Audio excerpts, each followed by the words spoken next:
the presentation is over. So welcome to Transition and Employment Options, presented by CARD-USF. I am Denise Barnes. I'm a consultant with CARD. I've been there since 2013. And we also are going to have a few community partners who will also be talking about transition and employment options as well. If you see me looking around, it's because I'm watching multiple screens, so I can make sure that I admit everyone who tries to join. And I am also trying to make sure that you don't look confused or have questions about anything while we're presenting. Trying to make sure everything goes well. And occasionally you may see me fanning. Just know that I am okay, and I will be drinking my bottle of water.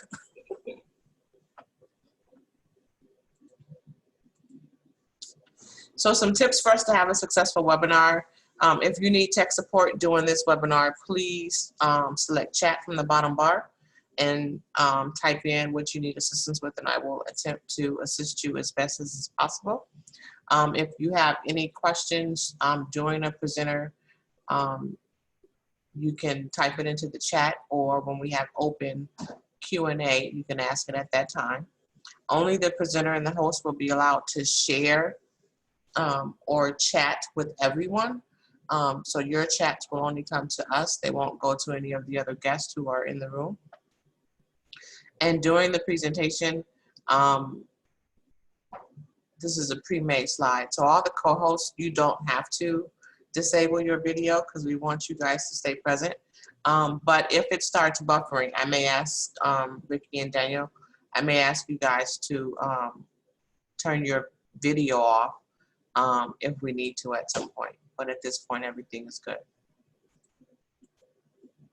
So again, I work for the Center for Autism and Related Disabilities at USF, and we provide free coaching, training, technical assistance, and guidance and resources to individuals diagnosed on the spectrum.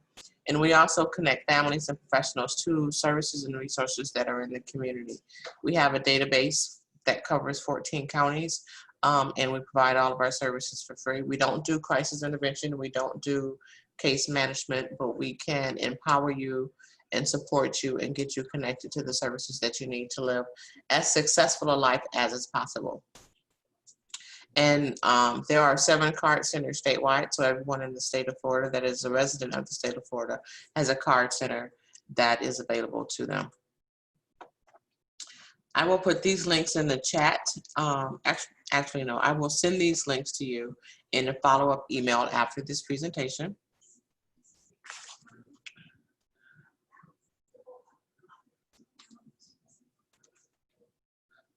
Sorry, one of the co-presenters just sent me a text.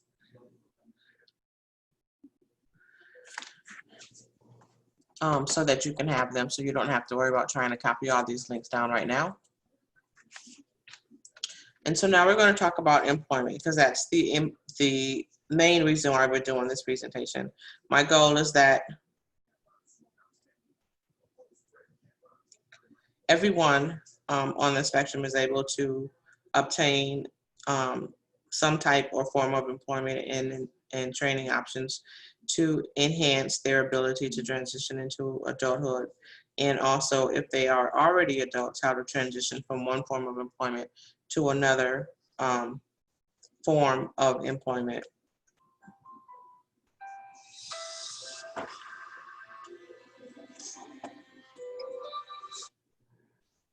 Hold on just one second. This is the co-host. Lamina? Yes. Are you having trouble getting into?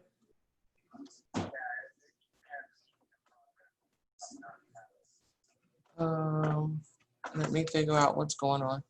Okay.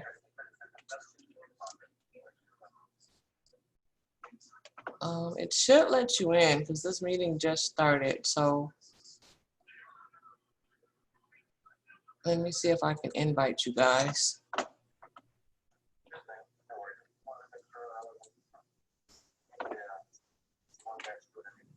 Okay. I'll send you guys a direct invite. Thank you. Bye-bye.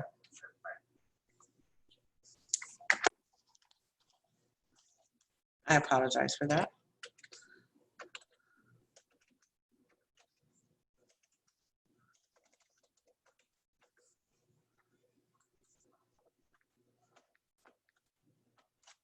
Okay, so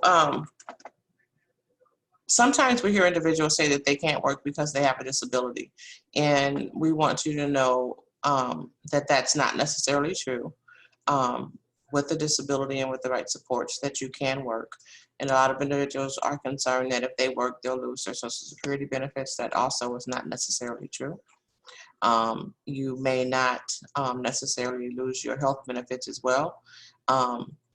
Some people are concerned that if they go to work, their benefits will stop if they enter a vocational or college or transition program, and that's not necessarily true as well. There are a lot of myths out there about employment, but what I want to do is empower you guys with some knowledge about the different roads to employment so that you will be able to make a wise decision and informed decision and know some of the resources that are out there to assist you to obtain employment. And so today we're going to have several partner agencies that are going to present about how they assist in the roads to employment. And that will be Project 10. It will be CBC, which in our local area is known as Center Coast New Options, APD, the Learning Academy, and Vocational Rehabilitation. Yay, one of them just made it in.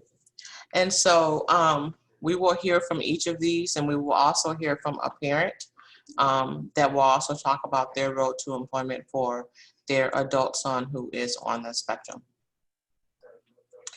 And so the road to employment can include apprenticeships, colleges, universities, customized employment, vocational training, extended transition, post-secondary education, and other post-secondary options. It's very important that you guys learn about the post-secondary options, learn about supported employment, customized employment, and OJT as well. I want to welcome Freddie. I'm making you a co-host.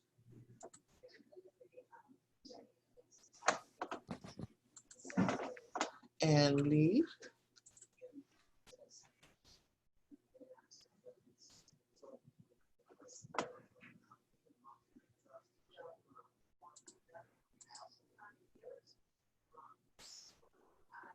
Okay. Sorry about that detail. So why is it important to work? Not only because our culture says that it's important for people to be productive, it's considered a means for gaining status and self-definition and achievement of personal goals. Persons with autism may need supports or accommodation to achieve this.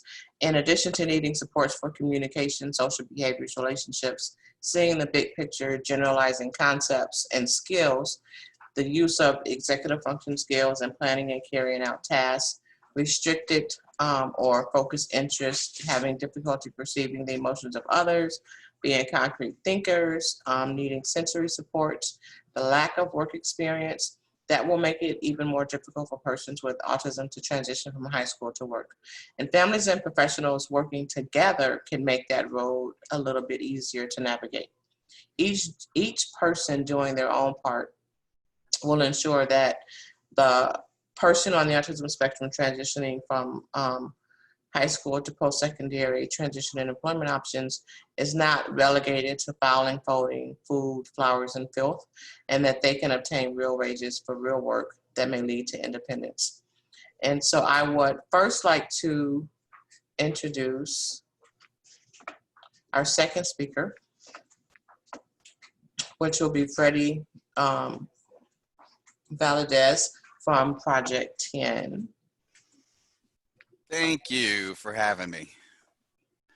So basically Project 10 is the Transition Education Network. So just like CARD, we're required to provide training and technical assistance to school districts on the 4 transition indicators. We want more students with disabilities graduating. We want less students dropping out. We want quality IEPs written, and we want successful post-school outcomes. And that's kind of why we're here today, is talk about those successful post-school outcomes. So I just wanted to share the website and all the resources we have to offer on the website. So if I hit share.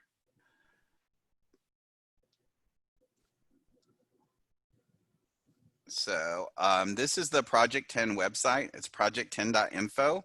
And under these main headers right here are various subtopics that lead to more information. So if you want information on employment, which we're here to discuss, there's more subtopics and job searches. But I wanted to take you mainly to the training and publications page, which is right here, and go down to where it says publications. And then under publications, we have, and I don't know, everybody seeing that well enough? The screen? Yep. Under these, in this area, there's several publications. So one of the most important ones is the Family Guide to Secondary Transition and Planning for Students with Disabilities. So you can click on that and that opens up the Family Guide. Let me just give you a quick preview. That's the toolkit. Where'd the Family Guide go? You just passed it. It was up higher. Right there. Let's see. So what's neat about this document, it talks about everything you need to know about transition. It's got, this guide has definitions for the various agencies, everything that we need to do to help students be prepared for post-school success, be it employment, be it continuing education, what needs to happen during IEP meetings. So those are like the glossary of terms, but the guide's very well laid out, user-friendly, talks about the different agencies, which I think, Denise, the people are gonna be hearing from some of these different agencies. CARD is on the list. So it's a very comprehensive guide. It's only 44 pages. And at the back of the guide, it has, I like this, it has a contact sheet. So to have all the contacts written on one place, you know, who the vocational rehabilitation counselor is, who the supported employment provider is. So it's a very well done guide. So that's a great resource. Then if you go to Project 10 info under publications, there's also the roadmap. I'm getting older, so my eyes aren't as good, sorry. Secondary roadmap.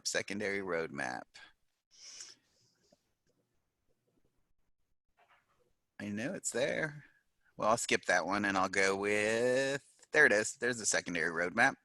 So this is also talks about what everything that needs to happen from age 14 until graduation and beyond. So the roadmap's another guide that's well designed, and it has the various mile markers. So what the student's responsible for, what the family's responsible for, what the school and school district responsibilities are, what the agency responsibilities are, all the way to the different diploma designations or pathways in Florida and what the required credits are, and all the way to whether or not the student needs to defer and enroll into one of these extended transition programs. So I know there's probably someone that's going to talk about extended transition, or if not, there's different kinds of extended transition. There's extended transition programs such as Project Search, which is a nationally recognized program. I don't think, do we have more than Hillsborough County? It's multiple counties, right? So some districts have a Project Search site, some don't. So there's the various options written there. But then if you don't decide to defer and go into an extended transition program, there are post-school programs such as USF CARD has a program that they're gonna talk about. So these are programs, if you defer the receipt of your high school diploma, you're going to meet graduation requirements. You'll walk across the stage, but your high school keeps your diploma on file so that you can continue to receive structured work study skills in one of these kinds of programs that are listed here. So this is another guide that I think would be very useful as well. The other thing I wanted to show is the transition checklist.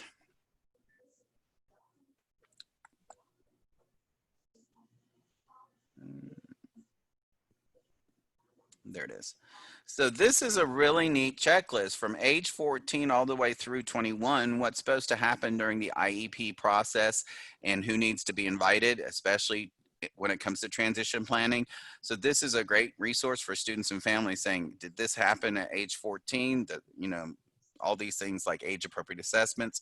So this is only a 2-page document, and it's a great resource for students and families, what needs to happen in terms of the transition age age years in transition.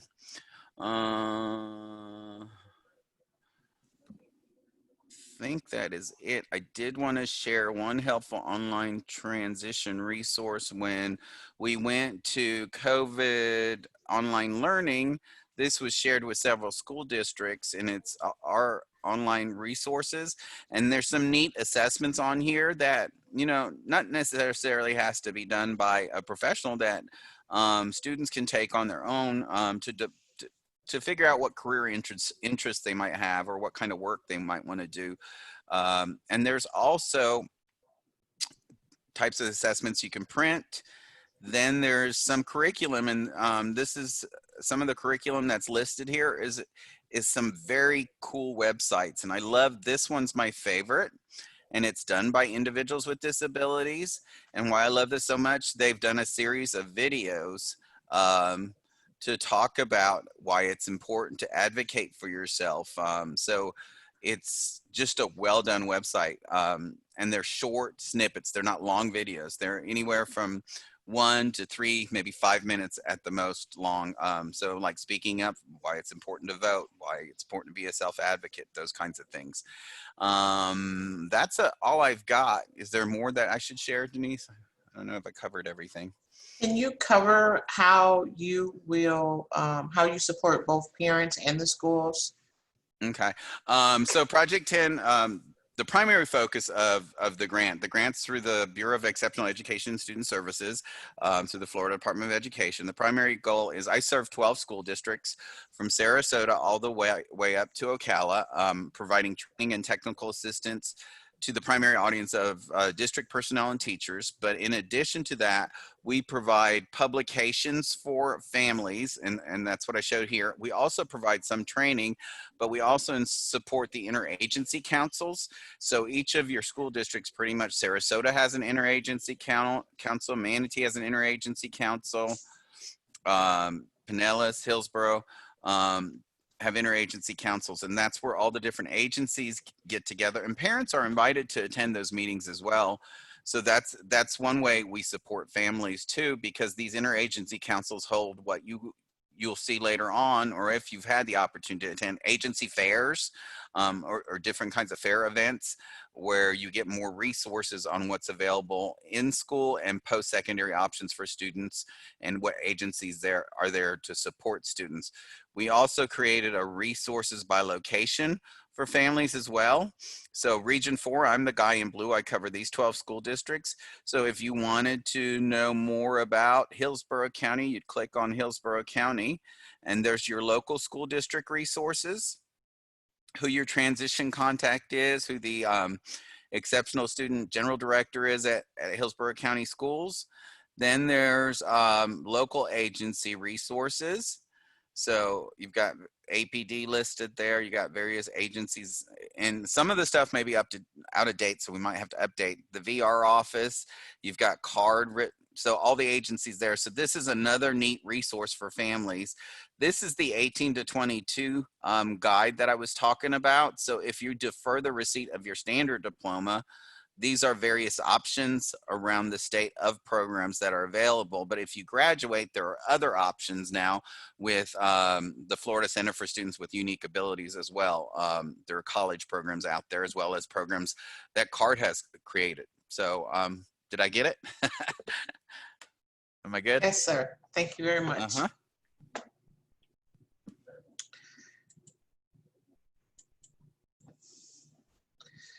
Thank you, Freddie, for those resources. Now, funding for employment and training can be expensive. One resource of many to assistance is the Department of Vocational Rehabilitation. Here is Mira Pody to talk about DVR, what they offer. to teenagers and adults and their paths to employment. Good afternoon, everyone. Happy Friday. My name is Maribeth Arena Marapodi. I'm the area supervisor for the Division of Vocational Rehabilitation in Area 4. I'm one of the area supervisors. I cover 4 Pinellas offices and 1 in Hernando County. My counterpart, Milton Moss, he covers Hillsborough County and Pasco. So we have 4 counties that we cover in Area 4. Our main office with the director, John Howell, is in downtown Tampa. So our main office is there, but we go out to our offices on a regular basis to supervise those units. Vocational rehabilitation is a federal and state program. We assist individuals in obtaining and maintaining employment and becoming independent. So that's the main purpose of the program. We are under the Department of Education. That's why you will see, in our letterhead logo, the Department of Education with vocational rehabilitation. It is important to emphasize that vocational rehabilitation is an employment program. So that means that all individuals applying for services, contacting our office for services, have to have a desire to go to work. I know some people say, oh, I want to know if you're going to pay for school, if you're going to pay for my career. If you're interested in going to work, yes, we can assist with those services if we determine that that's necessary for you to achieve your goal. We help our participants set employment goals and determine what services are required to meet those goals. We have counselors, rehabilitation professionals, assisting our participants throughout the process. And I'm going to explain more about the 2 pathways that we have for our participants. Now, with the Workforce Innovation and Opportunity Act, we have funds allocated to assist students from age 14. So that's good news. They have to have a 504 plan or an IEP in order to receive those services. We call them pre-employment transition services, and they have to have one of those to receive those services. We have the potentially eligible pathway and the regular VR pathway. What is the difference? Well, potentially eligible students have to have access to some of those pre-employment transition services. They can access those immediately, and they don't need to apply for vocational rehabilitation services. But those services are limited. So with the regular vocational rehabilitation application, which is the second pathway, the student must apply for vocational rehab services and go through the eligibility process. And I'm going to explain more about the process in a minute. So this option, the regular VR pathway, gives the student access to their pre-employment transition services and many more services. I recommend all individuals with autism or ASD to apply for regular vocational rehabilitation services because it will give opportunity to receive more services, more access to additional services. But it's their choice, it's their right to decide which one. Some want to go through the potentially eligible pathway first and kind of like explore those limited services that they can receive immediately. And some others just go through the regular process, the vocational rehab application. Some of those pre-employment transition services include the job exploration. That includes vocational evaluations. We do the aptitude and interest assessments. So that's very comprehensive. That's a service that at this time we cannot provide to potentially eligible. So that's one of those that they will not be able to receive. But those applying for regular services, that pathway will be able to receive those. Another service is that secondary education counseling. They explore their options for employment, for education, options that they have available after high school. Career training options in the community, connecting with the student accessibility office at some of the universities. some of the technical schools as well, also financial aid options. So that's a great service that we provide to those students. Another one is the work readiness training. That's a 20-hour course on employment and social skills. That program or that course is available for those with a potentially eligible pathway. Also, the work-based learning experiences, those are like including job shadowing, paid and non-paid internship and work experiences. They do company tours and other employment-related services. With the self-advocacy program is another pre-employment transition service, and the youth mentoring, this is a training course on learning more about their rights and their responsibilities and how to advocate for their needs in school and their careers. It helps also connecting with the community resources and the social networking as well. So those are those services that they can receive. Those are called, we call them pre-EDS, pre-employment transition services. And again, they are limited under the potentially eligible pathway, but they can access all those services if they go through the regular vocational rehab application. What you need to do to access those services, well, students may be referred by their schools. They have what we call the point of contact. They can go through those school staff in order for them to refer them to vocational rehabilitation, and they also assist with providing the paperwork, all the necessary information, school information that we need in order to work with those individuals. Also, they can be just self-referred. They can contact one of our offices, the closest vocational rehabilitation office, to request services. Now, due to the pandemic, our offices are currently closed to the public. However, our staff is teleworking 100% and providing services virtually.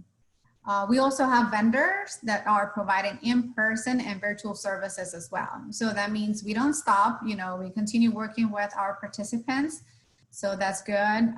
If people tell you no, that your office is closed, no, it's, the location, the building is closed, but we continue to provide services.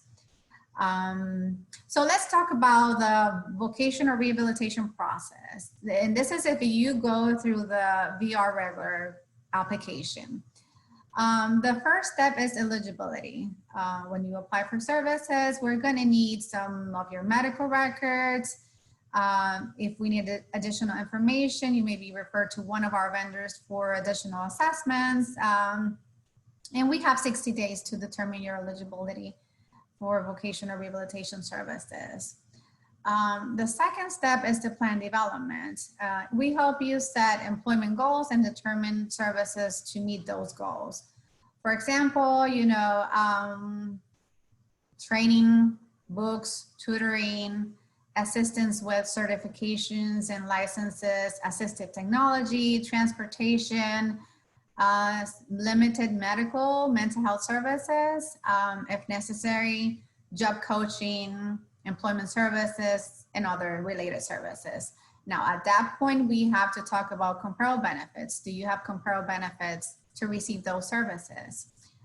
We also talk about financial participation. We need to assess your financial situation and determine whether you're going to have some participation or pay for some of those services. It could be 10%, 20%, 0%. All those individuals receiving public assistance, SSI, SSDI, food stamps, those services, they are exempt from financial participation, so they don't have to pay for those, vocational rehabilitation services. I want to say that each case is unique, and not all participants with autism or ASD will need the same services to achieve their goal. Because we hear a lot, but so-and-so received this service, or I have a friend that has autism and he received this service. I'm not receiving the same services. Again, each case is unique, so we'll do a thorough assessment and determine what services do you require for that specific employment goal, okay? Remember, cognitive abilities, intellectual abilities, the level of support, many factors that we take into consideration to determine what services the individual is going to need. Third step is the in-service. Participants start receiving services, meaning all those services that I mentioned or others that you need in order to get ready to go to work. So that we call that in-service status. After you receive the services, you're ready. We know that now you are ready to start, doing job development. We move your case to ready for employment. That's when you start working with job coaches if you need the service, or you can work with your vocational rehabilitation counselors and receive some job leads. You may need on-the-job training as well. So that's when you do that, when you start working, exploring all of those services and working closely with that employment service vendor to go to work and start, your interviews, applying for jobs and all of that. Some will need supported employment services, which is more intense service for individuals with disabilities that require more training, more one-on-one in order to be successful in employment. And the next one is placement. So that's when the participant gets a job, maintains a job for 90 or 180 days if it's a supported employment case. We monitor your progress. We stay in contact with your employer, with your job coach, employment specialist, to make sure that you're receiving the services that you need in order to maintain the job, and that we're there to help you and assist you anything you need to be successful. So once you receive those services, you complete those days in employment, we close your case successfully. And post-employment services may be available if you need them as well. So that's basically just an overall of the vocational rehabilitation process and how we work with our participants to help them become employed. We have our website, rehabworks.org, where you can find our office directory. If you click on the map, you can access the directory. Again, it's rehabworks.org. You'll find additional information about our program, our policies and procedures. You can learn more about the transition and other services that we have available for individuals with disabilities. Thank you very much. You're welcome. Now we'll hear from Mike Lacey from APD, which is the Agency for Persons with Disabilities, about their employment and training services for those on the waiver and or on the wait list. Alrighty, howdy y'all, I'm Mike Lacey. So as the screen says, I'm from the Agency for Persons with Disabilities, and it's actually very fitting that I come right after VR because in real life, that's pretty much how it works out. VR is what we would consider the phase one, the primary funder of phase one. They are the biggest and generally the best at when it comes to like getting the soft skills up to be able to work a job and then actually finding you the job. Where APD really comes in to shine is for that continuation, what we call a phase two. So someone has had a job, they've stabilized it for 90 to 180 days. If they still need continued help, then that's where APD will step in for eligible individuals. And our phase two services are indefinite. We do not have a time frame. We will work with the individual for as long as they need us. And the job coach also thinks that, the service is needed. Kind of the difference between us is VR has a very broad scope of who they can help. They will help anyone with almost any disability. While APD has a much more narrow scope of who is eligible for our services. We have 7 what we consider developmental disabilities that become eligible for our services. That is going to be autism spectrum disorder, intellectual disability, which for Florida, the definition of that is an IQ of 69 or lower, Down syndrome, Phelan-McDermott syndrome, Prader-Willi syndrome, cerebral palsy, and spina bifida. So if you have someone with one of those 7 diagnoses, I would say send them our way. because they should be on our radar one way or the other. But then also, you know, if they're in this employment kind of desired field, and especially if they're with VR, then go ahead and send them our way. We will often work with VR when someone's approaching the end of phase 1 and will be going into phase 2. We talk with VR all the time about, you know, hey, we have this guy, is he eligible? And we will try our best to kind of hold their hand and walk them through this whole process of getting eligible and everything like that if that hasn't been done yet. The services that we provide is generally just supported employment coaching. That's the big one of what we do. And again, that's that indefinite service of a person, hand-to-hand, one-on-one, to help the person keep that job. We can assist with the phase 1, but we do require that they at least touch base with VR first. We want them to give it a try. One, because like the definition is they're the primary funder. And that's for no reason. To be honest, they're generally better at it. So we want them to try with VR first. We want them to get those better options first. And then if it kind of doesn't work out for whatever reason, you just have to let us know that, you know, the attempt has been made, and then we will offer, you know, phase 1 services. But we do require that you try to attempt with VR, or any kind of ticket to work is what the program is technically kind of what pays for that. Any of those ticket to work programs, we do require they try those first. Now there is a difference between waitlist and waiver. For employment, it's actually better a little bit if they're on the wait list, because the people who oversee what we can do is me and my counterpart down south in Fort Myers, Leah Watson. And we're pretty relaxed folks. We think if it's what you need to get and keep a job, we'll usually be okay with making that happen. But if they're on the waiver, it needs to go through Medicaid, Florida Medicaid, and they are much more stringent on what you can and cannot do. So that's what I say. If they're on the wait list, they can get services, and they can actually get technically a little bit more services as far as employment goes, because then it's up to more or less Leah and I's discretion on what we feel would be appropriate or not. But if they're on the waiver, for the most part, all they're going to be able to get is supported employment coaching. They might be able to get transportation if they kind of live in a very removed area where there is not public transportation. And if that's the case, I would say you guys probably want to contact me, because there's a lot that goes into arranging that.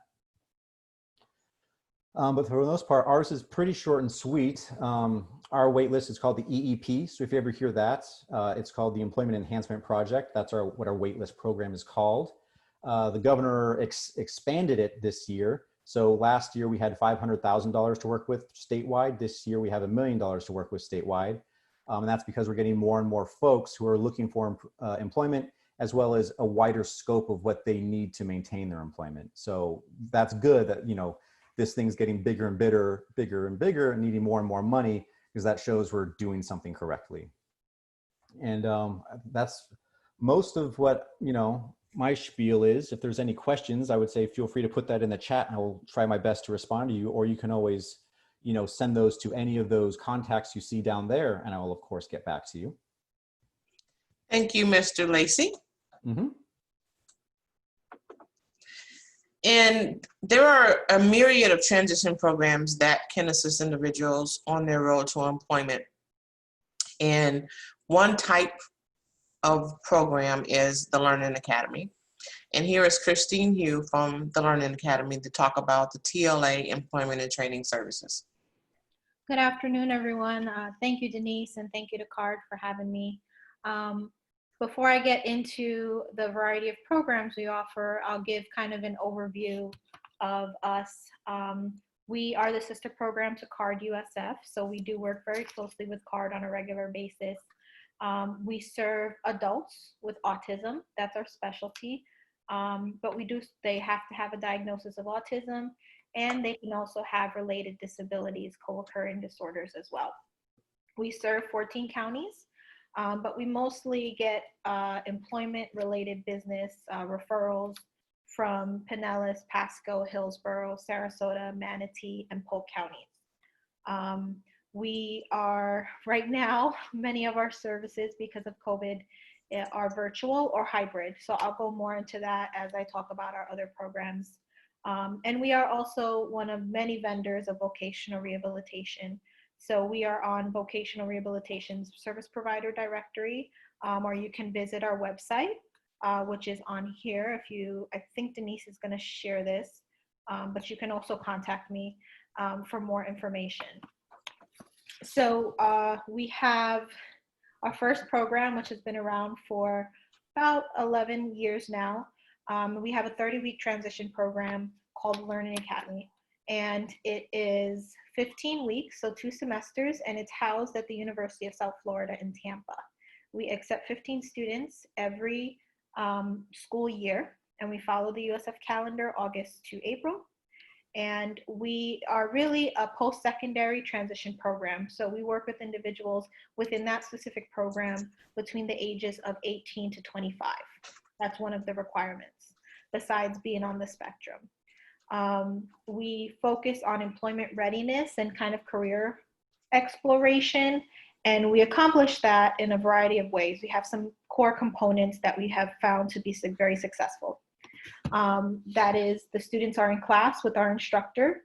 Megan has been around since the program started, pretty much. And it is a variety. We have a very, very intense curriculum, and they learn a variety of employment skills, soft skills. Soft skills can be, self-advocacy, a lot of communication, teamwork, but they're also working regularly on projects on the computer, and working with their classmates. We also have the mentoring component. So students are connected with mentors from USF, and they spend 2 days a week with them for the full 30 weeks. And they're really socializing. That's a big component of our program. The students are socializing, spending time, getting to know what college life is without the academics. Students have a chance to also, in the spring semester, besides being in class, besides mentoring, they also get an applied learning experience. We used to call them internships, but we have found that we look for an experience that the student wants after learning what they would like to do as a career and what they want to try out. We teach them how to figure that out in the first semester. So we've placed people in volunteer opportunities, formal internships, and paid work experiences for the second semester. So the students leave with an action plan, and we are available to them. They're part of the TLA family after they graduate in April. Some students come back to us for our employment services. Some students move on to college if they realize that is the next step before they get into their career, and some enter right into their career. But again, you can visit our website if you have more questions about that. We accept, like I said, 15 students a year. The application is online. The requirements, information on that is online. And we're actually about to start our, I want to say 11th cohort in August. And this is the first time we will have a hybrid class where students, because of COVID again, and USF regulations for safety purposes, students are in class, but we limit the number of students once a week. And students have the option to participate in their applied learning experience and their mentoring either in person or virtually. So we're individualizing it to the students' comfort level and their needs, and safety is the priority. So we're paying very close attention to how things are going with that. We also have employment services. As I mentioned, we're a vendor of vocational rehabilitation. So that's another big component of our Learning Academy services programs. That is for adults 18 and over. We provide supported employment, regular employment services. We provide on-the-job training. We provide discovery, customized employment, and it's all individualized services. That's something you can go over if you get connected with VR. I can also answer questions on what those services look like. But again, they are for adults. And we really help them with finding employment, preparing for employment, and also job retention. So once we place them, making sure that they are successful long-term.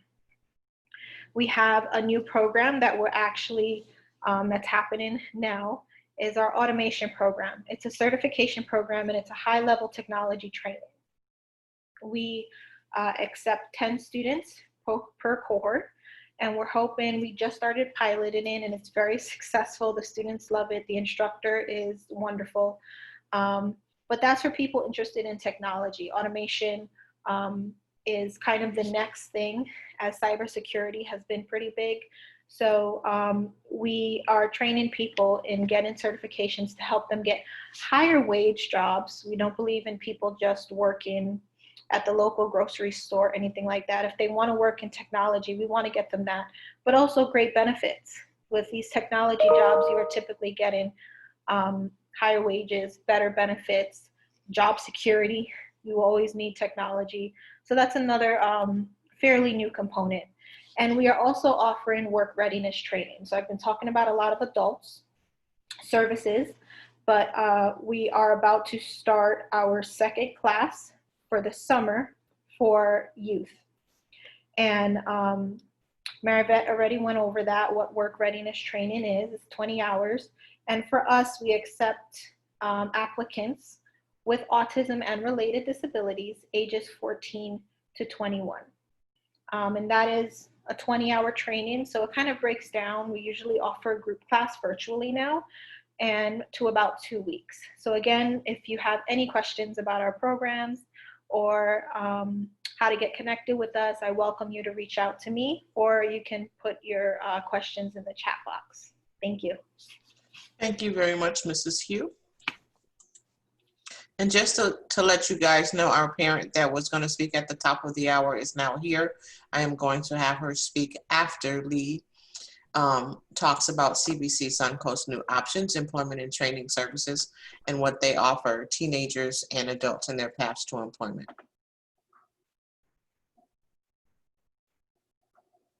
Lee is no longer in the room. Okay, the reason I chose Suncoast New Options because they're one of the myriad of day programs that are in the area. They revamped their programs now where all roads lead to employment. So it doesn't matter if you start off in just learning ADO skills. The goal is that once you learn those ADO skills, they will lead to, they have 3 levels of their employment services now. And so you graduate from program to program until you get to the employment and training portion that leads to long-term employment. So that was why I chose that program, and I apologize for backing up. And I want to now welcome Miss Philomena McDonald, who's going to talk about her son and his path for work, play, and leisure, which was his road to employment.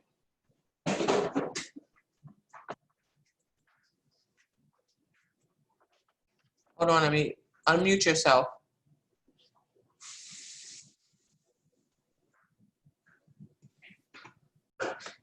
There you are. Hi. Well, first I want to thank you for the opportunity to tell Kyle's story. We have, his experience with work and the transition and work. Kyle is 28 years old. He was diagnosed moderate to severe autism at the age of 4. Sorry. Sorry, I have to have a drink of water here.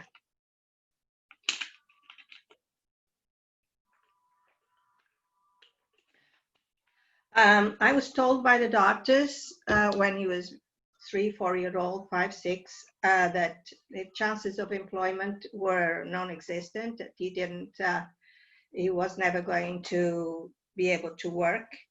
But my advice to parents is to never give up and not always listen to what the doctor says. In a determination is, so Kyle, I started early working with Kyle on life skills.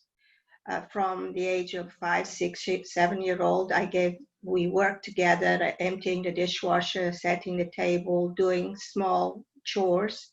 And with time, we built those chores by giving him more responsibilities, because I personally believe those are the first steps for employment and independence. So I used all kinds of video modeling, task analysis to help him doing all different tasks, you know, making this simple meal to doing laundry. Those were the type of things we did with using task analysis and video modeling.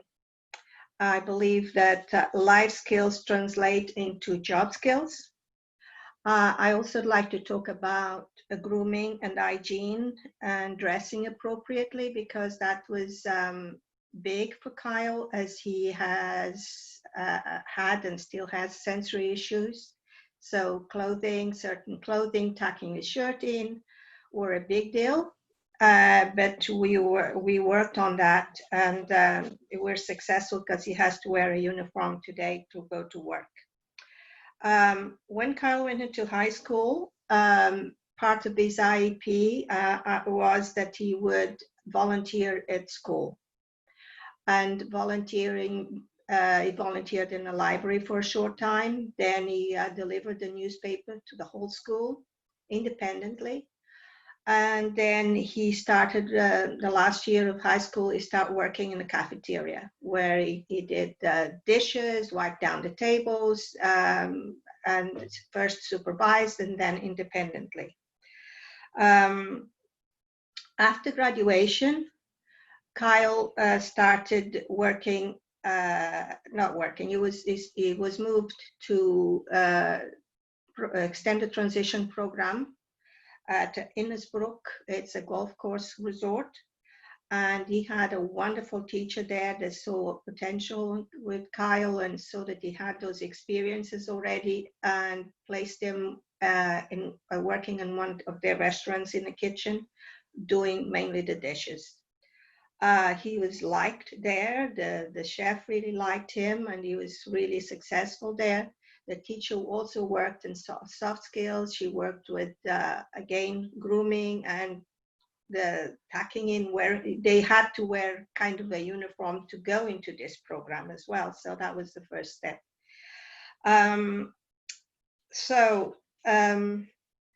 While he was still in his extended transition program, I thought, will he be able to find a job or not? So I started looking for a volunteer place for him.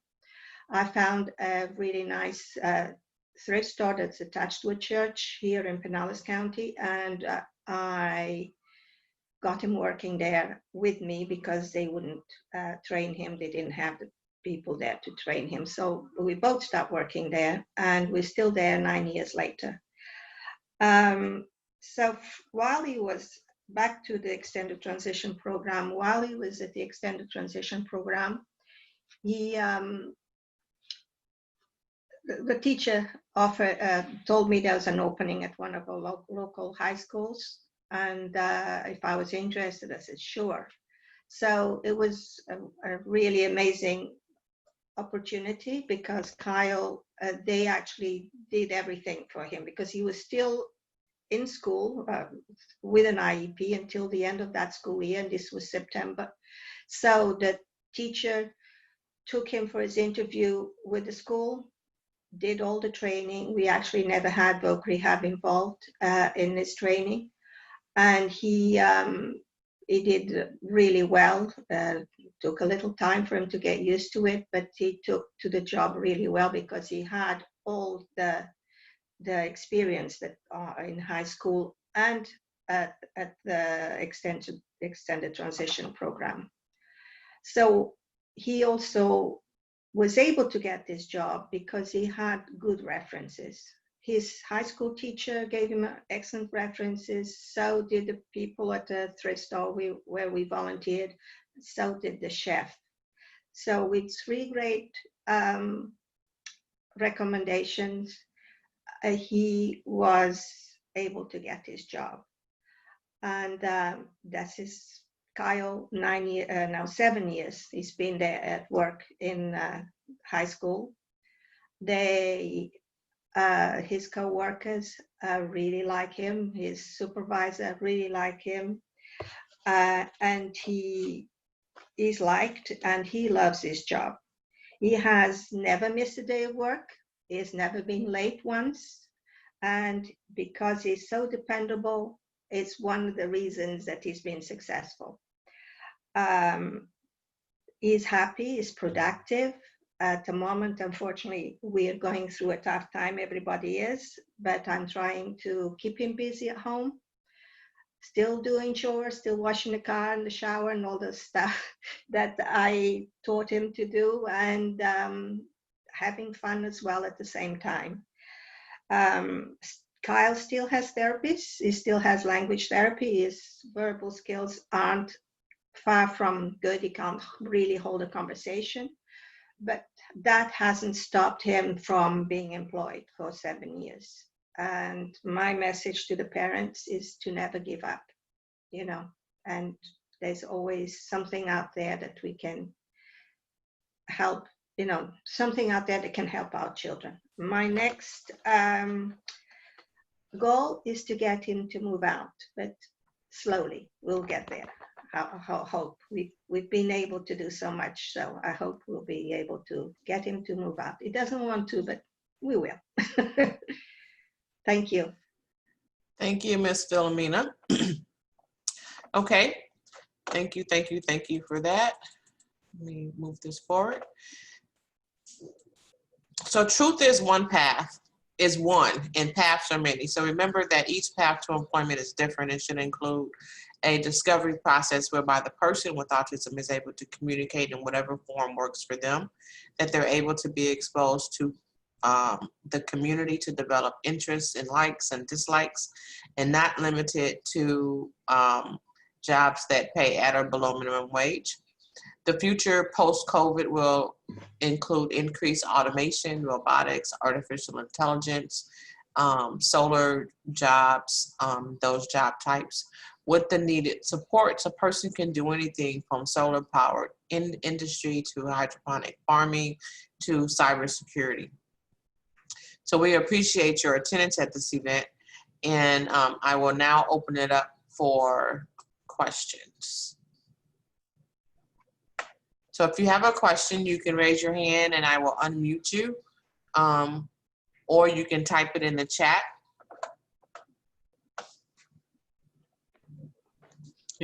For chat, there are 3 dots at the top of your screen if you're on a desktop computer. If you click that, chat is the first option. So Ricky Grover has a question.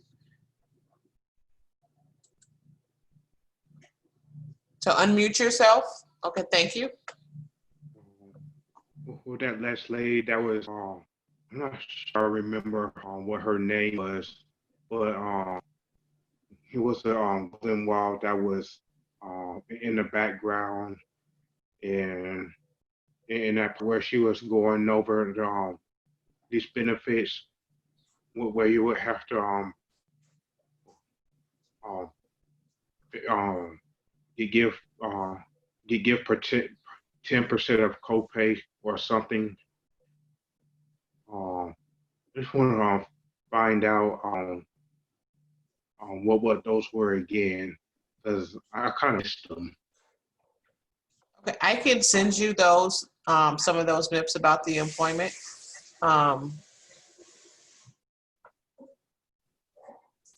You're talking about the myths that we talked about at the beginning, or Ms. Philomena mentioned something about 10% of the income?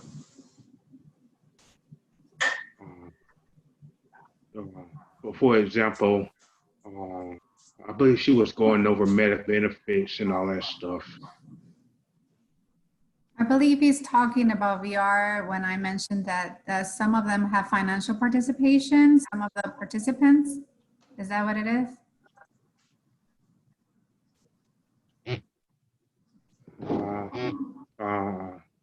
I didn't get that because like you was breaking up. Is your question about vocational rehabilitation services? And when I mentioned that some participants have financial participation, I mentioned that those receiving public assistance, such as food stamps, SSI, SSDI benefits, would not have a participation. If you were unemployed, you did not file taxes the year before, when we do the assessment, and then you are determined exempt from financial participation. So you don't have to pay for services. But until we see your documentation and, you know, assess your situation, we would not be able to tell you whether or not you have participation. But I encourage you, if you're not a your client, to apply for services, and you will be able to discuss that with your counselor. Okay. We have 2 questions in the chat. This first one is to you, Freddie. Does Project 10 have information in Spanish for the Spanish-speaking families?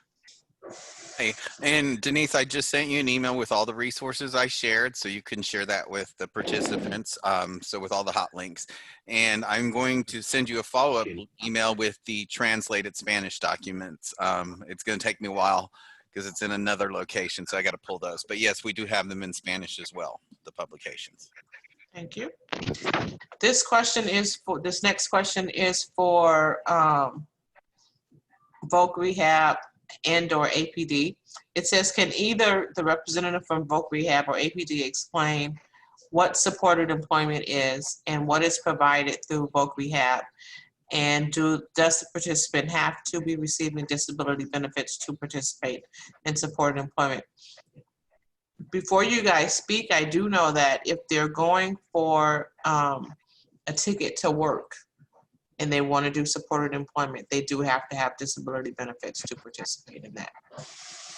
So either Miravet or Mr. Lacey, do you want to speak to supported employment? I think her answers is slightly different than mine as far as the benefits go. Okay, sure, thank you. Okay, support employment services. We, when we do the planning for individualized plan for employment and setting the goals and all of that, we determine whether the case needs support employment services or not. Normally, we would provide support employment services to some individuals with mental health disabilities.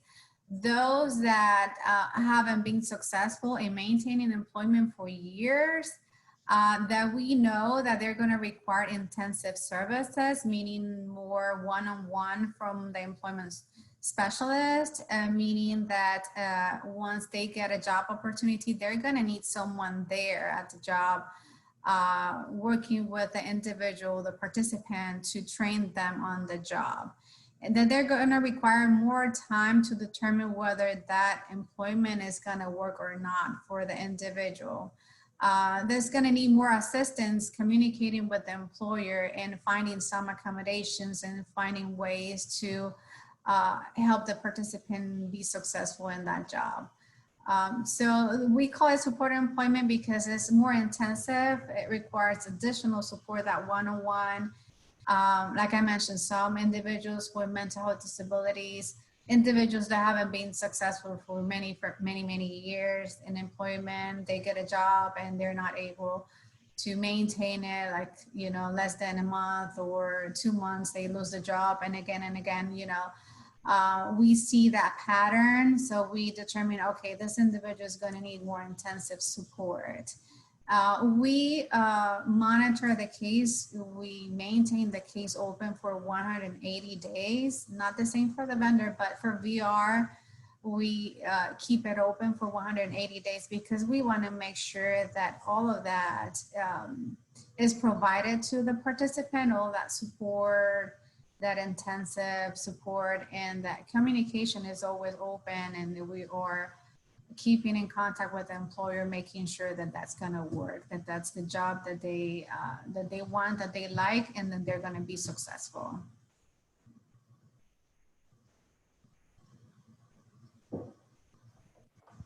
Thank you very much. And then this is Mike. So she answered that very thoroughly. Let's see, I actually might have something up that I can share with you. Here we go. Let's see if I can share my screen. Oh, are you able to share my screen? Or I can always email. I have a little pamphlet just for what is a job coach, which is supported. Try it again. Try it one more time. Sure.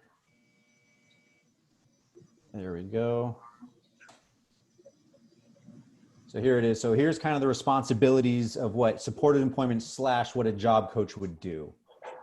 And this is going to be very similar for both us and VR. The only difference is VR is kind of, they have a time frame to deal with, at the end of 150 days. And then that's usually when it passes to us. And then we are the indefinite support of that after they are done with that service. And to answer your question about the benefits, for APD at least, you do not need to be a beneficiary of any kind to receive our services on the wait list.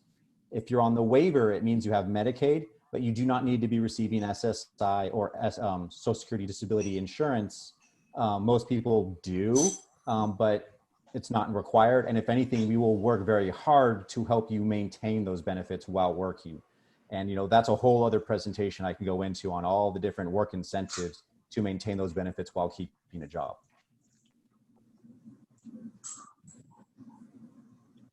Thank you very much. Are there any other questions?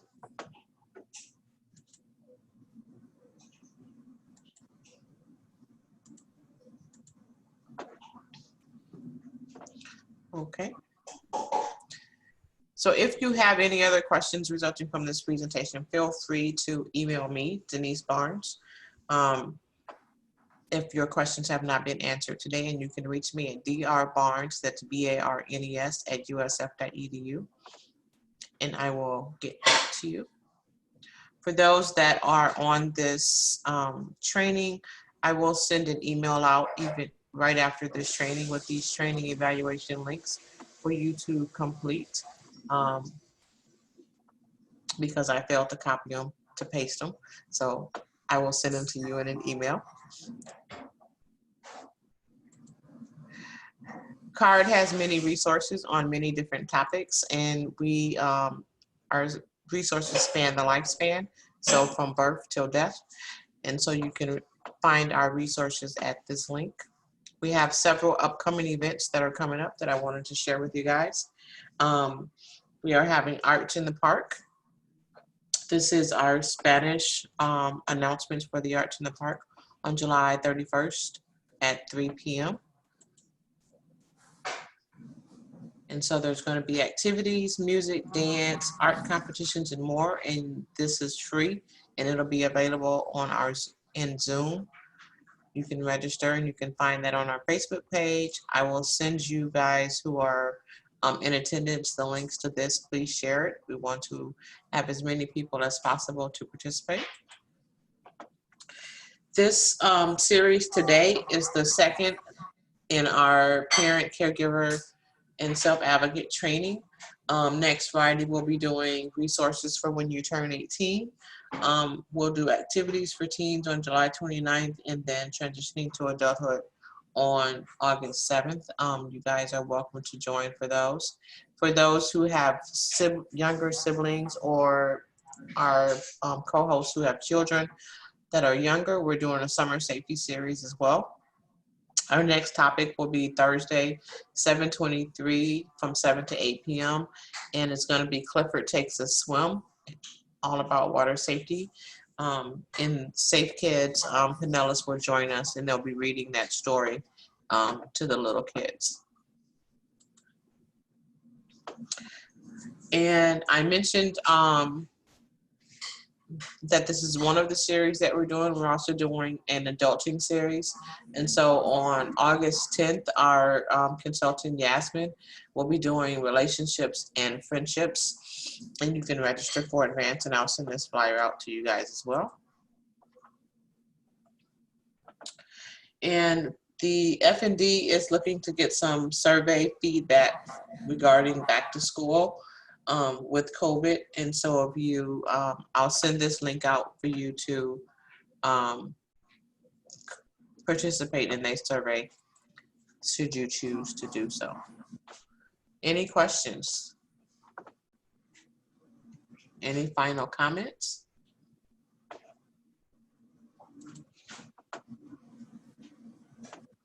Well, I want to thank you all for joining us today for employment and training options. This is the first in a myriad of those that will come. Our next one will be specifically about day programs, and then we'll have one specifically on a variety of transition programs. So there'll be extended transition programs as well as transition programs that you can do locally or live on campus somewhere else and participate in those. So look for those to be announced over the next few months. We want to just say thanks for your participation. Thanks for being a great audience. Thanks for your questions. And I will send out an email with the survey links, the training survey links, as well as the resources that I shared today. And a special thank you to Ms. McDonald for sharing Kyle's story. It was very inspirational. I'm sorry about all the technical problems we had. Don't worry about it. It happens. Everything is wonderful until when it works well. It's when it doesn't work well, it's not so good. Yes, yes. So again, thank you all. If you guys want to, the co-host, you can stay on if you want, but those who are in the room, if you want to turn your cameras on and socialize with the others in the room for about 5 minutes, you are welcome to do so.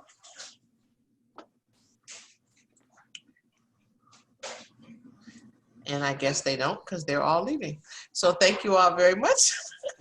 Sorry, I may have to be like helping move in a chair or either that or wash my car. That's part of the reason. That's okay. So I will end the meeting. Thank you all very much. And if you want to get the transcripts or a copy of the video, just send me an email and I will send that out to you. Have a great weekend, Denise. Thank you. You guys have a great weekend too. Bye. Bye.